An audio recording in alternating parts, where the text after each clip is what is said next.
સુરત શહેરની કાપોદ્રા પોલીસે no drugs in Surat city અંતર્ગત NDPSનો વધુ એક વખત કેસ કર્યો। સુરત પોલીસ કમિશનરના આદેશ મુજબ સમગ્ર સુરત શહેરમાંથી કેફી દ્રવ્યોની હેરાફેરીના પેડલરોને પકડી પાડવા માટે સૂચના અને માર્ગદર્શન આપવામાં આવેલ, જેથી કાપોદ્રા પોલીસ સ્ટેશનના ઇન્સ્પેક્ટર MB આસુરા અને સર્વેલન્સ સ્ટાફના police sub inspector MB Vaghela તેમજ સર્વેલન્સ સ્ટાફના માણસો માદક કેફી દ્રવ્યોની હેરાફેરી કરતા પેડલરો વિરુદ્ધ કાર્યવાહી કરવા માટે સૂચના આપેલ, જેથી સર્વેલન્સ સ્ટાફના માણસોને બાતમી મળેલ કે કાપોદ્રા 4 રસ્તા રવિનાની ગેટ પાસે આવેલ BSNLની પેટી પાસે ઝાડ નીચે જાહેરની જગ્યામાં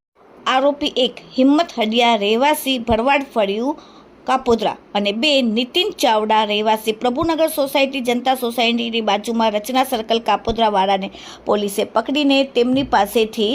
વનસ્પતિજન્ય માદક પદાર્થ ગાંજાનો જથ્થો વજન 368 ગ્રામ, કુલ કિંમત ₹3680, ગાંજો ભરેલી પ્લાસ્ટિકની નાની જીપ, મોબાઈલ નંગ 1,05,000નો રોકડા રૂપિયા થઈને કુલ મુદ્દામાલ 11,440નો મુદ્દામાલ જપ્ત કર્યો। એટલું જ નહીં, આરોપી અજાણ્યા ઈસમો પાસેથી છૂટક ગાંજાનો જથ્થો લાવીને નાની પ્લાસ્ટિકની જીપ બેગની બનાવીને વેચાણ કરતા હોવાનું તપાસમાં જાણવા મળ્યું। તેમજ આરોપીઓ પાસે મુદ્દામાલ ગાંજાનો જથ્થો આપનાર અજાણ્યા ઈસમને કાપોદ્રા પોલીસે વોન્ટેડ જાહેર કરીને NDPS એક્ટ મુજબનો ગુનો રજીસ્ટર કરવામાં આવેલ છે। Bureau report, daily India TV, Surat.